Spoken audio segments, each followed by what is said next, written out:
Diolch i diweddio. Diolch yn i ti unwaith eto, Dduw am y fraint o gael dod ger dy fron, ac yn i yn cyflwyno'n hamser i ddofal di, ac yn galw arna ti ddod un plith i dywall dy ysbryd arnom. Tyrd bendithia nerthan i nawr, i ni gofyn hyn ôl trwy enw ac eiddiant yn harddwyd Iesu Grist. Amen.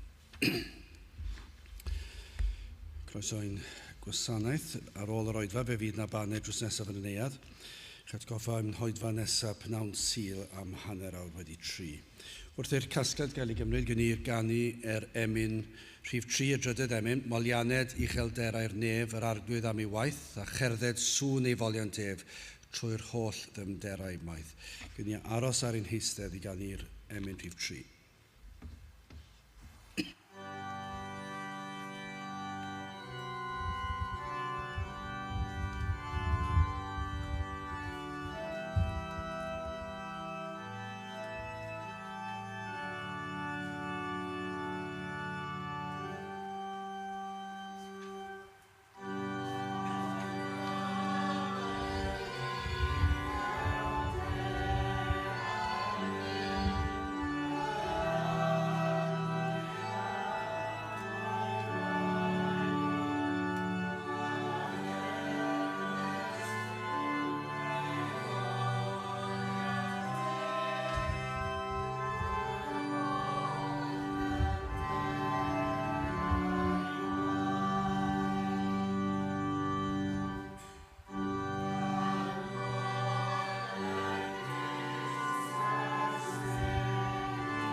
Bydd yn darlleniad o lyfr y Salmau, Salm 119, cyn dechrau'n adnod 17. Salm 119, adnod 17. Bydd dda wrth dy was fel y byddwyf byw ac y cadwyf dy air, datguddia fy llygaid fel y gwelwyf bethau rhyfedd allan o'th gyfraith di. Dieth yr ydwy fi ar y ddeiar, na chydd di rhagof dy orchmynion, dryllwyd fy enaid gan awydd i ddfarnedigaethau bob amser, cyrraddais y beilchion melltigedig, y rhai gyfeiliornant oddi wrth dy orchmynion. Tro oddi wrthyf gywilydd a dirmig o blegyd dy dystiolaethau di a gedwais. Tywysogion hefyd a eisteddasant ac a ddybydasant i'm herbyn, dy wasdithau a fyfyriau yn dy ddeddfau, a dystiolaethau oeddynt fy hyfrydwch am cynghorwyr. Bydd y bendith Duw ar ei air sanctaidd ef. Gadewch ni nawr droi at ein harglwydd mewn gweddi. Diolch i ni ti unwaith eto o Dduw am y fraint o gael dod ger dy fron ac yn llawenhau ein bod yn dod yn hyderus trwy heiddiannau yr arglwydd Iesu Grist, trwy'r hyn o llawnaeth e trosom ni. Iddo dalu'r pris am ein rhyddid, iddo ddarparu'r clogin o gyfiawnder ar ein cyfer, iddo ein golchi ni'n lan trwy ei waed. Ac i ni yn diolch i ti am y gwirioneddau yma, i ni'n diolch i ti am yr efengil sanctaidd, yn diolch bod ffordd wedi hagor, ac felly ni'n dod fel dy blant i alw unwaith eto ar denw ac yn galw i ti i ddod i'n plith. I ni yn gwybod o Dduw beth yw'r sefyllfa i ni yn ei wynebu. Ni'n gallu weld ni'n gweld y sefyllfa yn ein cylonau ni'n hunan, y difaterwch mor aml, yn blant i ti, yn tystio, yn proffesu yn bod wedi profi ohono ti, ac eto o Dduw mor aml yn crwydro ac yn dadl di lawr. Ac yna wrth edrych o'n cwmpas ni y holl ddifaterwch sydd, yr holl flaenoraethau eraill sydd, gymaint o bethau sydd yn bwysicach na dod i'r di. Dyw'r byd dim hyd yn oed yn meddwl am y sabath. Dyw'r mwyafrif o bobl yn y wlad yma bellach ddim hyd yn gwybod fod yna fath air ar sabath. Fod yna fath ddydd wedi ddarparu ar ein cyfer i orffwys o brysurdeb y byd. Nid ydyn hyd yn oed yn ymwybodol o'r disgwyl i ddod i'r di, i geisio dy wyneb, i gannu dy glodydd, i glywed am fforddiau chawdwriaeth. Ac o Dduw mor bell i ni wedi crwydro. Y mwyafrif yn y wlad yma ddim hyd yn oed gwybod beth yw'r adeiladau yma. Efallai erbyn hyn y meddwl mae rhyw grefyddau eraill ydynt, ddim hyd yn oed yn gwybod fod dy air di yn cael ei ddarllen yn yr adeiladau yma. O Dduw, mor bell i ni wedi crwydro ac mor galed yw y sefyllfa.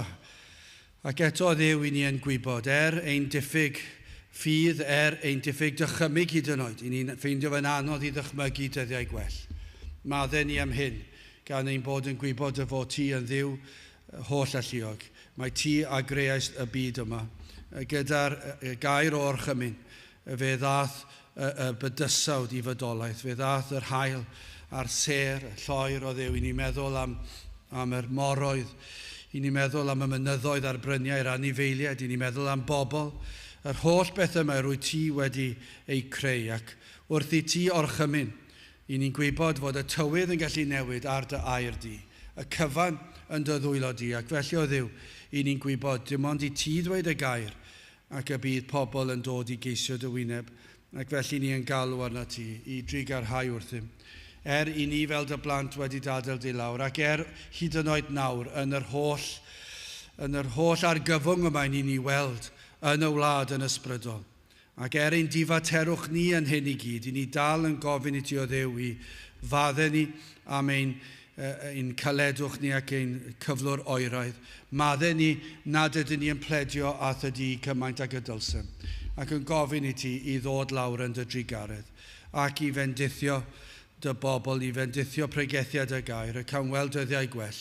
Yn cael gweld dyddiau lle bydd pobl yn dod, nid i wneud proffes, ond i ddod o dywyllwch i oleini, y cael weld gwirthiau unwaith eto, y cael weld dy law grymus ar waith yn ein plith. Felly o Dduw i ni yn cyflwyno yr oedfa yma ac oedfa yn y dydd ac yma ac ar hyd a lled y wlad a gwledydd y byd. Bendithiad y bobl, teir dim plith, tywallt ysbryd arnom, nertha ni yn ein hyddoliad, gad i ni brofi, dagosatrwydd atom, gad i ni brofi ein hyneidiau yn llamu oddi fewn, wrth i ni ystyried dy air di. Teir bendithiad cadwa ni nawr, i ni'n gofyn hyn oll trwy enw a ceiddiant ein harglwydd Iesu Grist. Amen.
Gydwch ni gan i Emynau 303, pam o pam bechadur cyndyn, pam y colli denaid drud. 303 gewn ni sefyll i'w chanu.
Byddwn yn testyn o'r salmau, Salm 119 ac adnodau 17 ac 18. Salm 119, adnodau 17 ac 18. Bydd dda wrth y dy was fel y byddai byw, ac y cadwyf dy air, datguddia fy llygaid fel y gwelwyd bethau rhyfedd allan o'th gyfraith di. Nawr, mae'r modd y mae unigolyn yn aml yn ymateb, ond nid yw yn dweud llawer am y person. Y mae ymateb rhywun, pa bynnag gyd-destun ni'n sôn amdano, yn dweud llawer wrthym ni am y sefyllfa ac yn dweud llawer wrthym am y person, sut berson ydynt. Nawr, fydd rhai sydd yn dadau neu'n famau neu'n athrawon yn aml yn gallu tystio i hyn. Achos pan yn delio â phlant neu disgyblion, a mae'n swnio'n rhyfedd i ddweud hyn, ond os welwn ni ddeigryn yn y llygad ar ôl i ni cael sgwrs â nhw, mae'n aml yn achos i ni fod yn galanogol. Mae'n galondid. Mae'n swnio'n rhyfedd ond diwe i weld rhywun yn wylo yn crio, neu bod y llygaid yn dangos eu bod nhw yn wylo. A mae'r rhyddhad pan mae hwnna'n digwydd, allai ddim dweud wrthych chi ar adegau pan ni'n delio gyda plant a neu beth bynnag yw ac yn siarad nhw ac yn dangos iddyn nhw bod na rhywbeth anghywir wedi digwydd a pan i chi'n gweld y deigryn yn dod. Mae yna ryw ryddhad, achos efallai doedd ddim cosb yn dod. Efallai dim ond rhaid dweud bod siom yn yr hyn maen nhw wedi ddweud neu wneud, ac ein bod ni wedi'n siomi, ac yna i weld nhw yn dangos yr ymateb hynny trwy un deigryn. Mae'n achos o galondid i wybod bod yna ryw deimlad yna. Dangosaf bod yna ymateb cadarnhaol, bod cydnabyddiaeth a thristwch am y ddrwg weithred. Mae hyn mor wahanol i weld pan mae rhywun yn dadlau nôl. Mae'r adegau fel rhieni neu fel athrawon, ni'n delio â phlant, ac yn dangos iddyn nhw, mae'n gwbl glir i bawb a phopeth bod drwg weithred wedi'i wneud, ond pan mae'r unigolyn yn dadlau nôl ac yn cyfiawnhau ei hunan, ac yn dweud, ond fe nath hwnna fe hefyd, ac fe nath honna fe hefyd, ac yna'n dweud, ie, ond wnaethon nhw ddechrau fe, a pan i chi'n gweld nhw'n siarad fel hyn, i chi'n gwybod, mae'r frwydr yn anodd fan hyn, achos does dim euogrwydd o gwbl yno. Ac os fydd tristwch wedyn, siwr o fod oherwydd bod nhw'n colli amser chwarae. Ni'n goffod sefyll gyda ni fel athrawon am y cyfnod. A maen nhw eisiau mynd i chwarae pêl-droed. A wedyn falle daw y dagrau wedyn. Ond i chi gwybod, mae dagrau achos methu chwarae pêl-droed yw e. Ond mae e mor hyfryd, nid bod chi eisiau gweld rhywun yn wylo, ond beth ych chi eisiau gweld yw'r tristwch. Chi eisiau gweld yr ymateb, ac nid y cyfiawnhau ei hunan, ac yn chwilio am ddau ar eraill, a pwyntio'r bus. Dydych chi ddim eisiau gweld hynna, chi ddim eisiau gweld y caledwch. Achos chi'n gwybod, pan ych chi'n gweld y caledwch ar un o'r materion bach yna efallai, chi'n gwybod mae'n mynd yn galetach y byddon nhw. Ac mae gweithygu fydd y broblem. Neu hefyd, chi'n gallu dweud yr un peth, pan mae rhywun yn mateb, efallai pan mae rhywun wedi derbyn rhodd.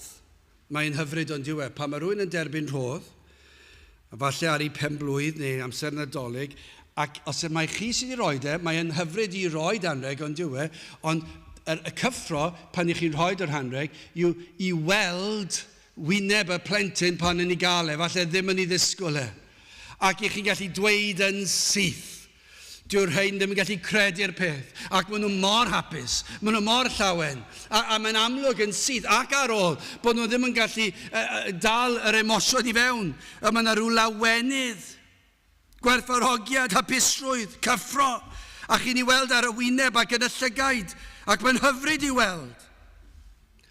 Ac felly mae ymateb rhywun yn bwysig yn dweud, mae'n bwysig mewn sawl cyd-destun o fywyd. Ond pan i ni'n gweld ymateb pan mae materion ysbrydol yn y cwestiwn, ymateb i air Duw efallai, neu pan i ni'n gweld ymateb unigolyn i amgylchiadau bywyd, pan i ni'n gweld ymateb i argyhoeddiad o bechod, efallai bod na ryw neges wedi cyffwrdd nhw, a bod nhw rhywbeth i taro nerf, bod y pregethwr wedi dweud rhywbeth, ac mae e'n berthnasol iddyn nhw, ac i chi'n gweld bod na ymateb. Ond mae dibynnu sut fath o ymateb yw yn dydy. Mae e'n achos i obeithio bod yna waith gan yr ysbryd glân wedi cychwyn yn yr enaid. Pan i chi'n gweld ryw ymateb, ond mae e'n drist, pan i chi'n gweld wedi cyhoeddiad y gair, ac i chi'n gweld caledwch yn mynd yn galetach. Y difaterwch a'r hyder yn cynyddu. Ond nid yna yw'r patrwm, mae e mor drist, ac yn anffodus yn yr oes i ni'n byw ynddi, i ni'n fwy profiadol o hyn, nag i ni o weld rhai'n dod o dan argyhoeddiad o bechod ac yn ymateb gyda'r dagrau a'r baich fel mynyddoedd byd a pa le ddylen ni droi, oes na rhywun gallu fe helpu fi. Ni yn i weld ond dim yn aml nagyn. Dwi ddim i weld yn aml, ond beth i ni yn gweld yn aml, gan amlaf, os oes pobl yn trafferthu i ddod i'r oedfaon, i wrando ar y gair Duw, beth i ni'n gweld gan amlaf yw hyn, yw'r llygaid, nid yn llenwi â dŵr, ond yn llenwi gydag atgasedd.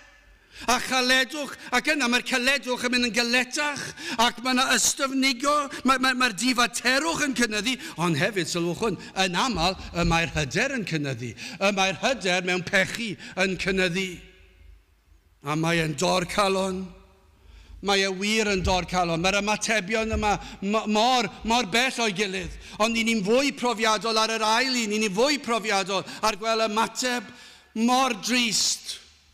Achos chi'n meddwl beth sydd yn mynd i ddigwydd, ni wedi weld e'n dod, ni wedi weld e dros degawdau nawr. Ni wedi gweld rhai yn dod ac falle magu yma ac yn tyfu lan a chi'n gwybod, chi'n gweld gafael y byd arnynt.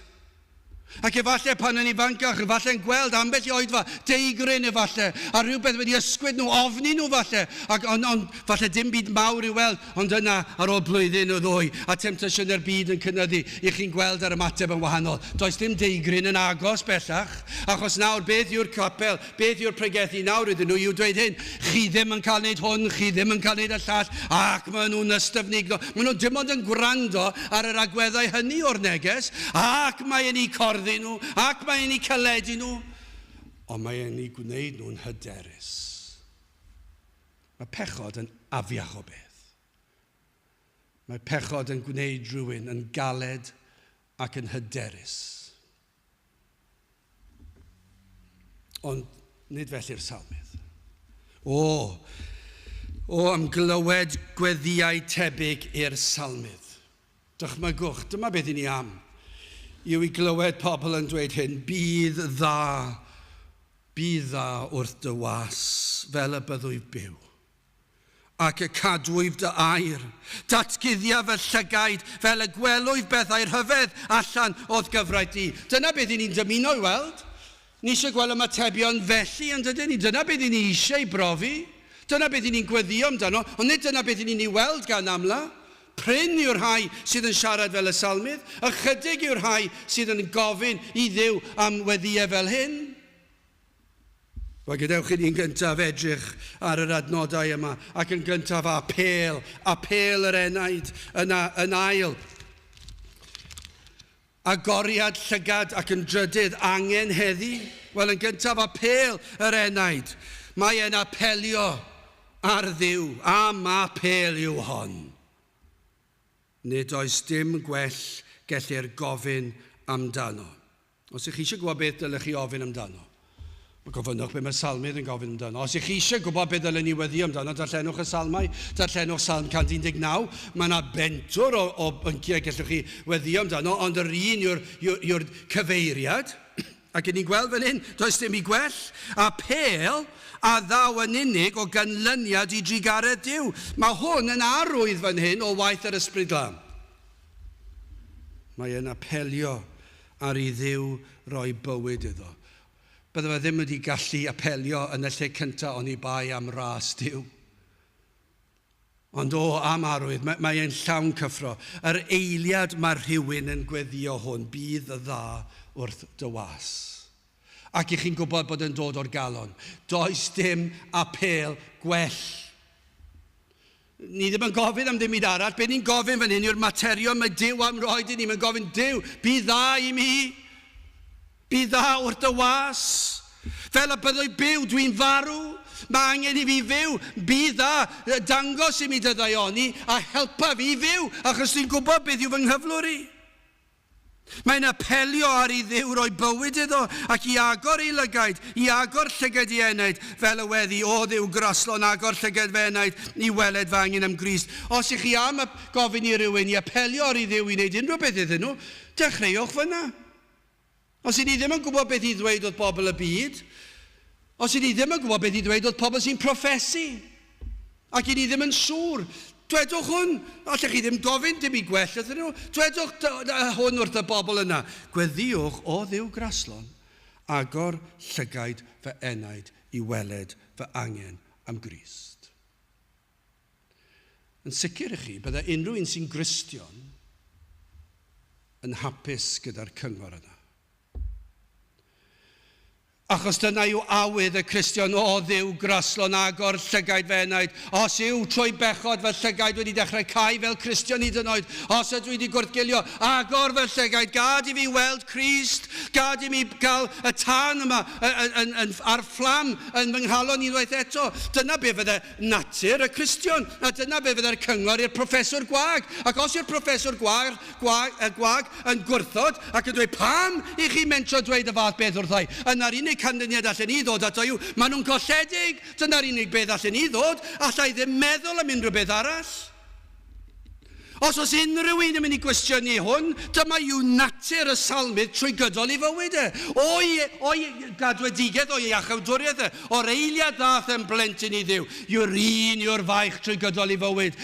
Bod y sicrwydd bod chi'n blentyn i Dduw, i chi dal i weddio, o Dduw graslon agor Llygad fe enaid i weld fy angen am Grist.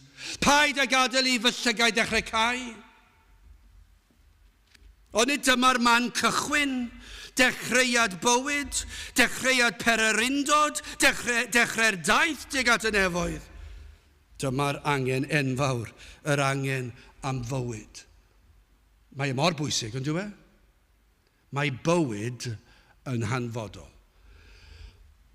Pan ych chi'n gweld corff marw, mae'r peth gweitha dwi wedi weld erioed. Dwi ddim eisiau weld yn aml. Dwi ddim yn hoffi'r profiad. Mae'n afiach o brofiad i weld rhywun, y corff a mae'r bywyd i mynd, mae'n dor calon, ond i weld corff a bywyd yno, mae yna obaith. Mae yna obaith bod yna mymryn mwy o presenoldeb y person yna gyda chi. Ond pan mae'r anadl di mynd, does dim gobaith. Welwn ni mohonyn nhw byth to. Ac felly'n ysbrydol, os oes rhywun yn ysbrydol farw, mae'n anobeithiol, mae'n drychinebus, na nhw byth ymateb yn ysbrydol. Mae bod yn farw yn ddifrifol, a dyna'r broblem i bob un ohono ni. I ni gyd o'r natur o'n genedigaeth ni'n ysbrydol farw. Proffesau ffeidio. Os nad ydy'r arglwydd wedi rhoi bywyd i ni, yna ni'n farw. Ond mae'r salmydd wedi ddeall. Mae'n dweud, o bywyd i mi, fel y byddwyf byw, bydd dda wrthyf. O Dduw graslon, rho bywyd i mi. Dyna'r man cychwyn. Oedd y salmydd yn gwybod nad oedd yn heiddi dim byd. Ond yr oedd trwy ras wedi dod i weld ei gyflwr. Dyna i chi'r gras o'r mwyaf bod rhywun yn gweld bod nhw'n farw. Mae'n od yn diwe. Mae'r oes yma, efengylaeth hyd yn oed, yn brwydro'n ffyrnig yn erbyn pregethwr sydd am i rywun weld bod nhw'n farw. Pidwch a dweud bod nhw wedi marw. Falle bod nhw, ond pidwch a dweud wrthyn nhw. Rhag ofn iddyn nhw upsetio. Dwi ddim wedi gweld yn y gair Duw yn unrhyw le. Os oes rhywun ar fin yn farw, i chi'n dweud mae hwn neu hon di marw, mae rhaid i chi ddeffro. Pam bechad i'r cyndyn? Dyna'r emyn i newydd ganu. Yr oedd yn yr hen ddyddiau, dyma oedd y faich. Cyn iangau ddod, sylweddolwch fe fyddwch chi'n marw'n gorfforol, ond fe fydd hwnna'n taflu chi i farwolaeth tragwyddol, marwolaeth na fydd terfyn iddo. Felly gwelli chi sylwi bod chi wedi marw nawr. Oedd y salmydd wedi deall ei fod yn farw nad oedd nerth ganddo i wneud dim drosto ei hun. Ond nid dyna'r man cychwyn. Mae pob Cristion yn tystio i'r ffaith iddyn nhw ddod i'r man lle welon nhw fedrai ddim helpu fy hunan. Dwi'n farw. Does dim gobaith i fi. Dwi'n farw. O pan mae corff marw o'ch blaen, ni all y corff wneud dim. Dwi ddim yn gallu ymateb, dwi ddim yn gallu symud, dwi'n gallu wneud dim. Ac felly enaid heb nerth Duw, nid oedd y salmydd yn gallu gweld na deall dim o air Duw ar y cychwyn. Ond trwy ras yr oedd wedi dod i ddeall rhywbeth, A dyna yw gras Duw, gwaith yr ysbryd glân, y man cychwynnol, pa mae'r hedyn o fywyd wedi blannu yn yr enaid. Na ni ddim yn gwybod pryd mae hwnna'n digwydd. Fi allai ddigwydd wrth ddarllen a'r Duw, wrth gwrando'r bregeth, wrth gwrando'r emyn, wrth rhywun yn tystiolaethu. Y mae'r ysbryd glân yn gallu dod a phlannu'r hedyn. Ond does dim byd i weld ar y cychwyn, mae rhaid i'r hedyn dyfu. Ond mae yna fywyd yna, a mae'r bywyd yn dechrau dangos yn yr ymateb. Y mae'r penson yma mynd i ymateb ambell waith yn ffyrnig, ond tro arall dan argyhoeddiad ac yn dod, a falle fydd yn mynd a dod am gyfnod, mae'n amrywio, ond un peth sy'n sicr fe fydd na mateb. Ond os yw'r hedyn wedi blannu gan yr ysbryd glân, fe fydd yn dod at Grist. Ond trwy ras yr oedd wedi dod i ddeall rhywbeth. Fe ddeallodd y salmau fod yna berlau yng ngair Duw, bod yna gysur i'w gael, fod yna gymorth i'w gael yng ngair Duw, ond gwybi heb i Dduw ymyrryd, mae dall fyddai. Oedd e'n gwybod. Oedd e'n gwybod digon i ddeall bod yna rhywbeth rhyfedd ynglyn â gair Duw. Ond oedd e ddim yn gallu weld e. A ddim yn gallu weld e i gyd. Ac heb i Dduw i helpu ac i ymyrryd, bydde fe dal yn ddall. Ni fyddai heddwch yn ei enaid, ni fyddai yn deall dim, ac felly mae yn apelio ar ei Dduw, o Dduw agor llygad fy enaid. Iddo i fywhau, i roi bywyd ysbrydol, mwyn iddo gael bywyd tragwyddol. Mae e'n i ddeall gymaint â hynny. Gwybi mae Duw yw ffynhonnell pob bywyd, a hynny nid yn unig bywyd naturiol, ond ysbrydol a thragwyddol, ac felly apelia ar ei Dduw weithio. Dyna chi ryddhad. Os yn gweld person sydd yn ddiamadferth ar lawr, ac nad yw yn symud. Wastad fel athro sydd yn delio gyda'r cymorth cyntaf yn yr ysgol. Mae'n hyfryd os ych chi'n clywed rhywun yn crio. Neu rhywun mewn poen, achos o leia maen nhw'n fyw. O leia mae yna ymateb. Achos chi'n gwybod, wel, be bynnag fydd yna, be bynnag sy'n rhaid i ddelio dy fe, mae hwnna'n rhywbeth. Achos chi eisiau gweld rhywbeth, chi eisiau clywed rhywbeth. Achos os ych chi'n gweld rhywun ar y llawr, a chi'n gweld nhw ddim yn symud, i chi'n mynd lan, a falle ambell, mae rhaid chi fynd i chwilo, a mae rhaid chi fynd i chwilio, wel, oedi'r anadl yn mynd lan a lawr, a chi gallu weld e. A chi am ryw ymateb, a maen nhw'n dweud, wrth chi'n dod i wasgu'r glist, ac os yw'r corff yn symud rhywfaint, i chi meddwl, ardderchog, mae yna fywyd yna, falle bod nhw ddim yn ymwybodol, ond mae yna fywyd yna, achos maen nhw wedi ymateb i boen. A chi wedi gwasgu glist nhw. I weld diffyg ymateb o amdristwch, ond mae'n hyfryd pan i chi yn gweld. Mae'n dangos bod yna fywyd. Dyna sydd yn rhaid i ddigwydd i bob un i gyrraedd yn efoedd. Gwybi mae bydolaeth yw bywyd heb Dduw. Dyna beth oedd y salmydd yn gwybod. Heb Dduw bydoli di bwrpas yw bywyd. A bod angen gras i weithio ynddo mwyn iddo fyw i'r pwrpas y creuwyd ef. I ogoneddu Duw a'i fwynhau am beth. Ond sylwch, mae Dafydd yn apelio. Rho fywyd i mi. Ond mae'n apelio nid ar sail pwy oedd e. Nid ar sail ei enw da, neu safle, neu deulu, neu unrhyw beth oedd wedi llwyddo i wneud yn ystod ei fywyd. Ond nid fyna mae'r byd wastad yn credu bod ganddyn nhw rhyw hawl o ran ei henw, o ran ei swydd, o ran pwy mynd yn abod. A mae'r byd yn mynnu cael gwrandawiad, ond nid felly'r salmydd. Mae'r salmydd yn llwyr sylweddoli ar sail daioni Duw yw'r unig gobaith sydd gen i cael gwrandawiad, i gael trigaredd. Ond nid yw iaith y salmydd yn debyg i'r emynydd, o'r flaen o Dduw rwy'n dyfod, gan sefyll o hir bell. Mae hwnna hyd yn oed ar y cychwyn mor wahanol i'r byd modern. Dyw'r byd modern ddim yn sefyll o hir bell. Mae'r byd modern yn rhithro i'r blaen. Drychwch arno fi. Mae gen i stori ddweud. Dim felly'r salmydd. O'r flaen o Dduw rwy'n dyfod gan sefyll o hir bell. Pechadur yw fy enw. Ni feddaf enw gwell. trigaredd wyf yn ei geisio, a cheisio eto wnaf, trigaredd i mi dyro, rwy'n marw ones caf. Union yr un peth ar salmydd. Union yr un peth ar salmydd. Mae'n galw am drigaredd ar sail daioni Duw. Mae'n dweud rwyt ti'n dduw o drigaredd, o gariad ac o ras, rhaid, pechadur yw fe enw, dwi'n farw. Pechadur oedd mi welaf o dduw, na allaf ddim.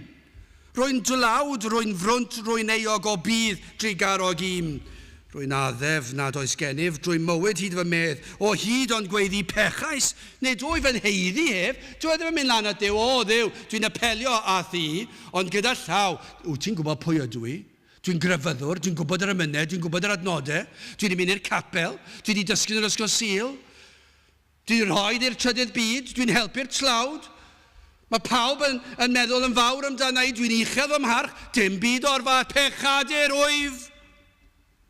A dydw i ddim yn heiddi hedd.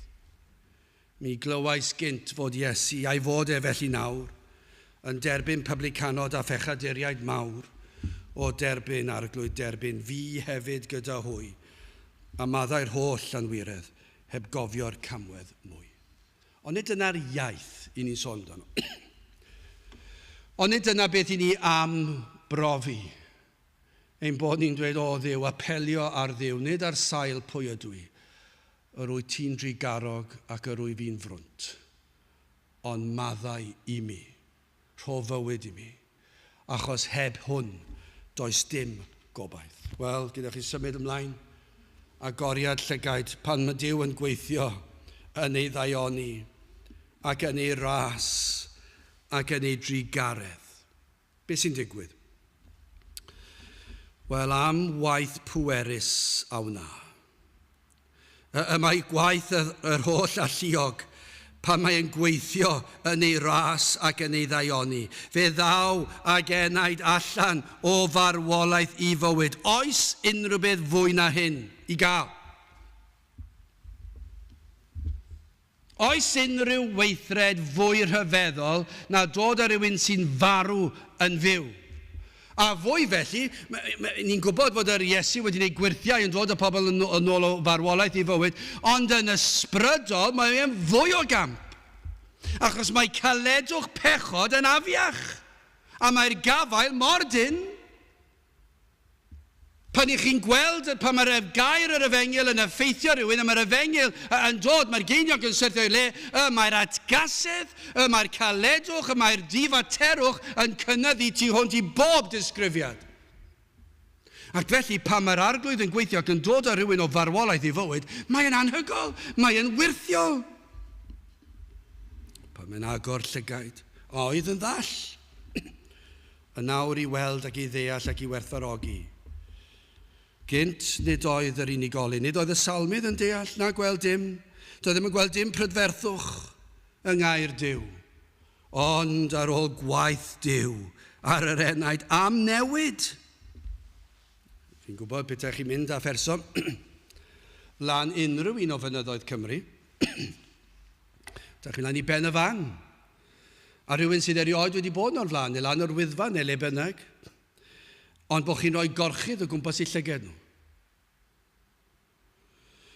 Ac wrth i chi gyrraedd y pen, ych chi'n dweud, wel, dyna i chi olygfa. A bod yn ddwrnod braf hynny yw, dim pan mae'r glaw yna, achos dwi wedi bod ar yr Wyddfa, bron bob tro, a ni'n ganol cwmwl, a chi'n mynd gweld dim. Ond gen i ddychmygu fod e'n bosib mynd lan ar Wyddfa pan mae'n braf.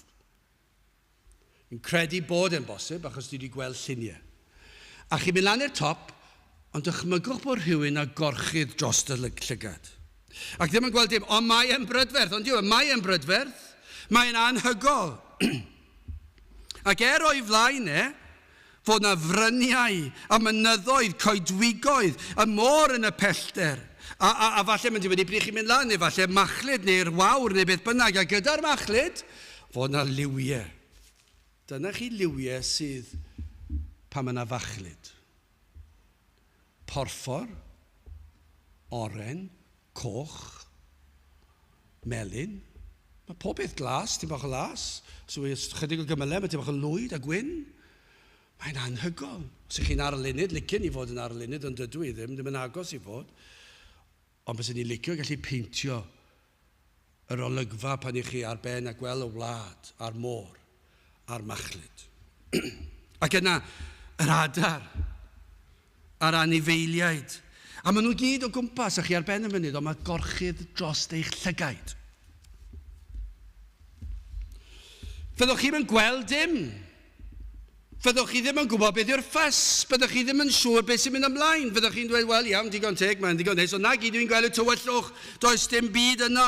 Ond tan yr orchydd ddod i ffwrdd, dyw e ddim callach nag yw. Ond pan ddaw am eiliad, pan ych chi'n tynnu'r gorchydd i ffwrdd.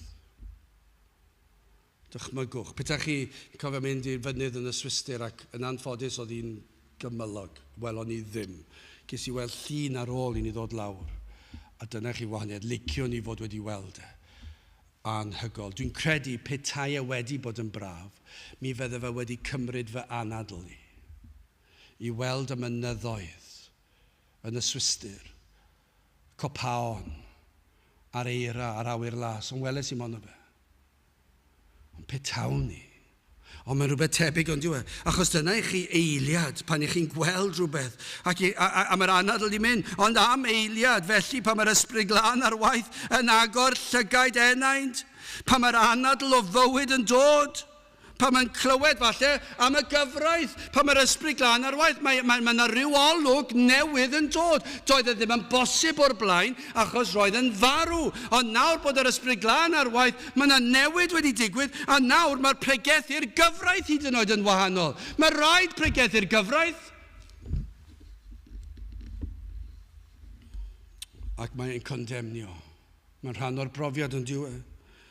Ond yna, chi'n gwybod beth sy'n digwydd i enaid sydd yn profi gwaith yr ysbryd glân pan mae'n clywed yr gyfraith yn cael ei phregethu, mae yna obaith.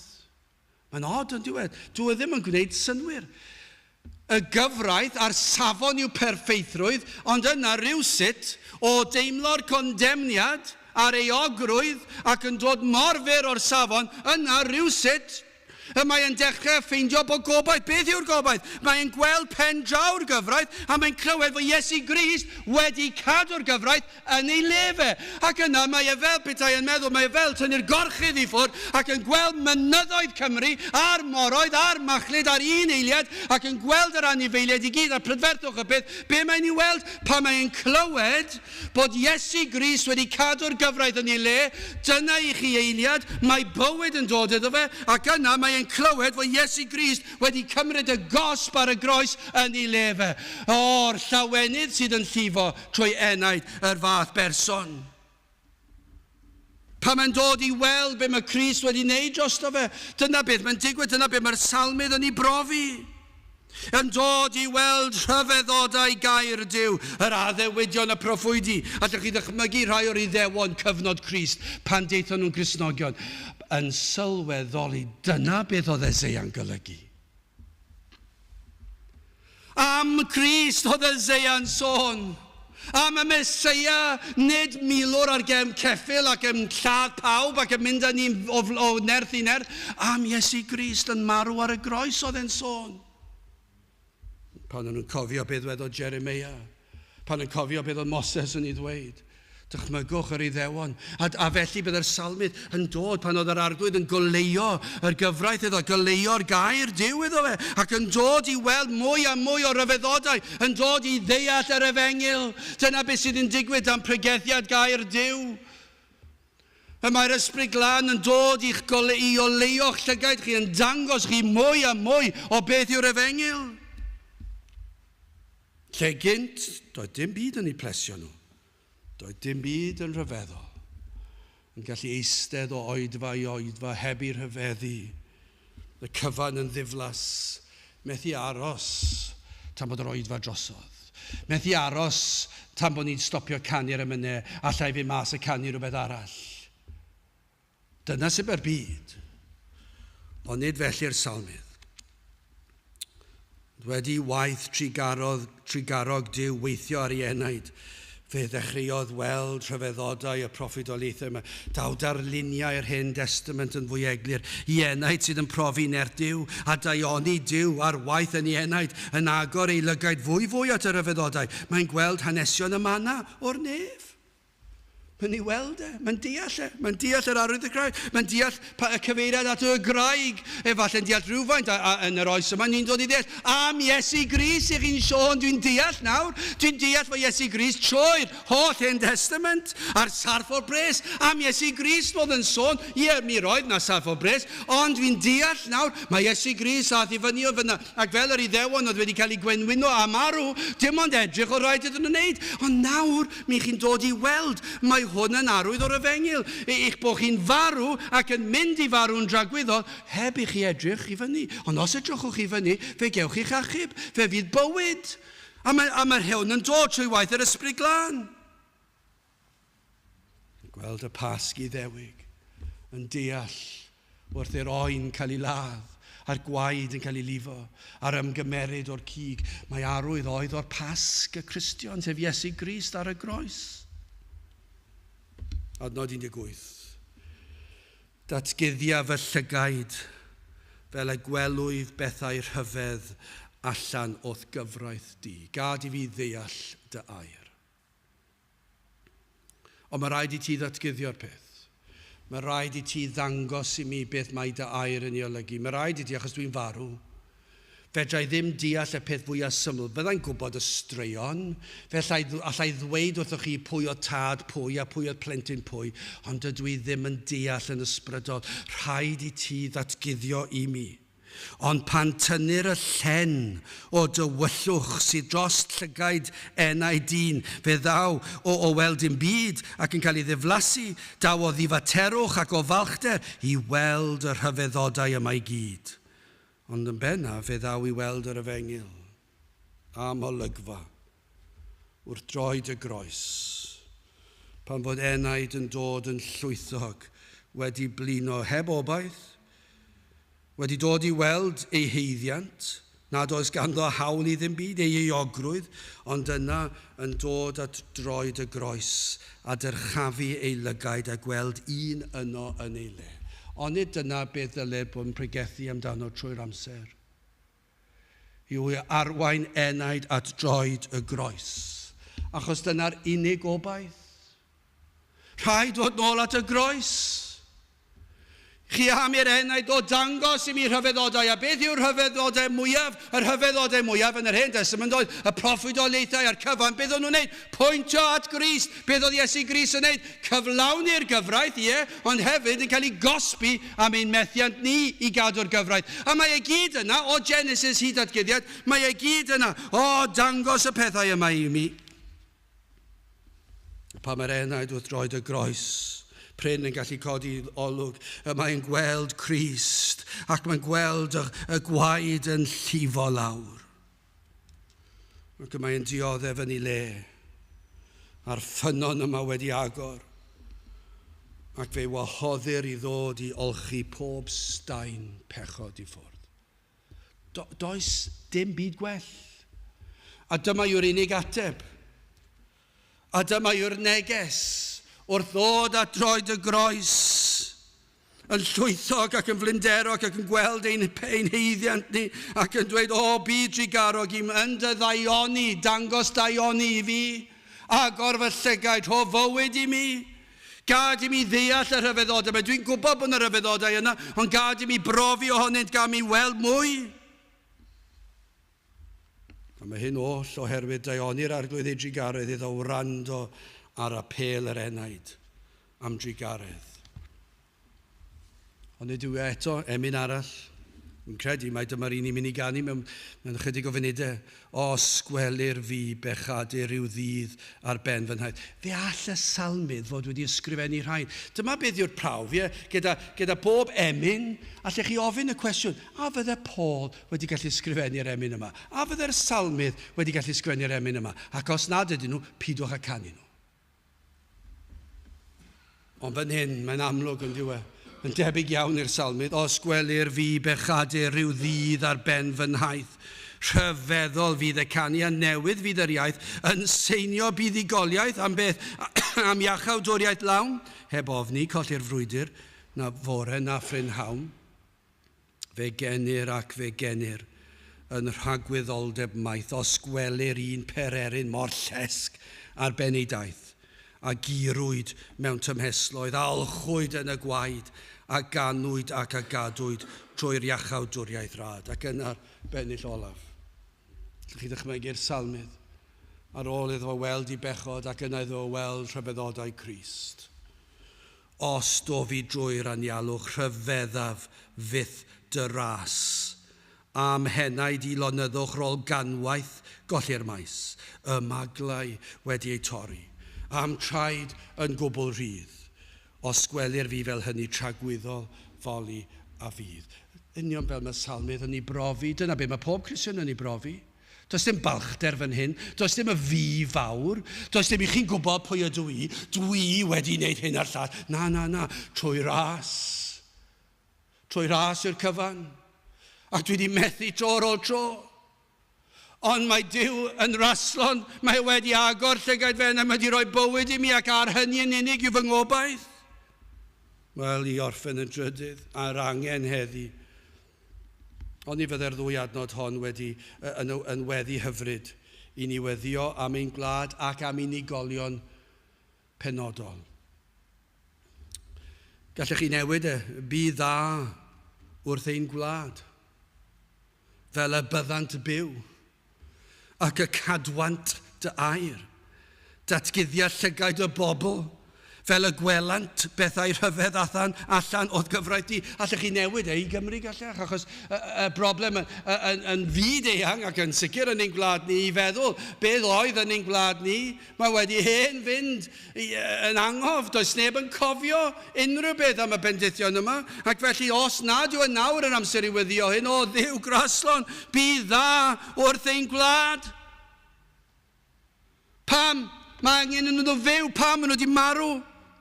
Ac y cadwant dair yn lle gwrthod air, yn lle codi dwrn I thair, o datguddiad llygaid y bobl, dyn nhw ddim yn gweld fel y gwelant bethau rhyfedd allan o'th gyfraith di. Dyma'r weddi. Am ddinas I ni'n byw yn di. Am bentrefi sydd o'n cwmpas.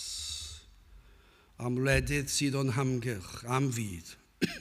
Byd sydd yn llawn unigolion, sydd yn llawn balchder. I ni'n gweld y bodlonrwydd byw mewn tywyllwch. Ond nid hwnna'n ddigon teg I ddisgrifio y byd. Maen nhw'n hapus I byd mewn tywyllwch. Heb ddiw. O, ni'n gweld yr unigrwydd, yr anhapustrwydd, y byw di bwrpas. Ond nid yw yn dor calon. Yn gweld y byd o'n cwmpas ni. Y bodoli. Y peidio byw i'r pwrpas y creuwyd nhw. Yr anobaith, ond yn trio cuddio'r anobaith gydag adloniant, a phrysurdeb, a gwyliau, a pob math o bethau. Am drieni, am dristwch. O, y byddwch chi yn gweddio weddi hon trostoch eich hunan hefyd I rai efallai sydd yn gwrando. Mae'n weddi dros Gymru yn sicr. Ond mae'n weddi dros llawer o rai I ni nabod. Bydd dda wrth dy was fel y byddwyf byw ac y cadwyf dy air. Datguddia fel llygaid fel y gwelwyf bethau rhyfedd allan o'th gyfraith di. Y byddwch chi'n apelio ar I Dduw, ar ddaioni Duw yn gyntaf, iddo roi y pethau da yma I chi. Am beth I chi fod I ofyn I Dduw? Am gymaint o bobl yn gofyn am swydd, am arian, am boblogrwydd, am ffrindiau, iechyd, holl beth yna. Dyma beth sy'n angen I ofyn yn gyntaf am fywyd, am edifeirwch, am faddeuant, am olchiad, am heddwch, am fabwysiad, am gyfiawnhad, am fywyd trygwyddol. Gofynnwch am y pethau hynny, achos pan I chi'n gofyn, dyw e ddim yn gwrthod. Dyw e ddim wedi gwrthod un enaid erioed. Dewch ato. Yma un harglwydd, yma un Duw, yn Dduw sydd yn llawn daioni ac yn llawn trigaredd. Gadewch I ni weddio.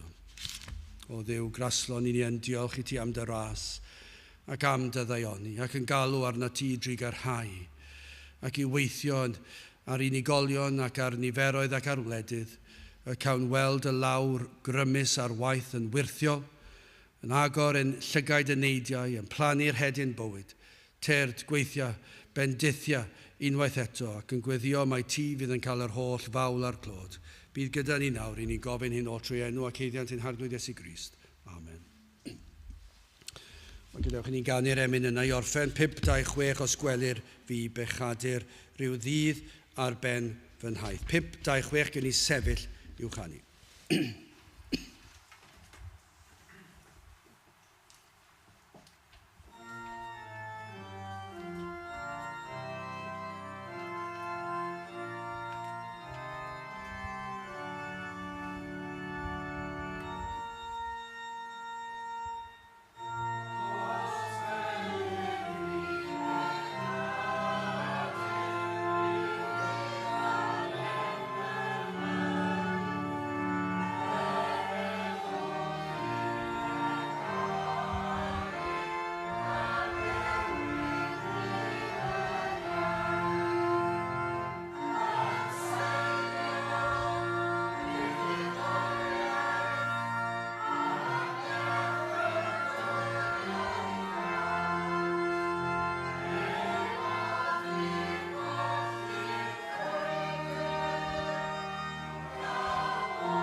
A nawr bydde di ras ein Harglwydd Iesu Grist a chariad Duw a chymdeithas yr ysbryd glân fod gyda chwi oll hyd byth. Amen.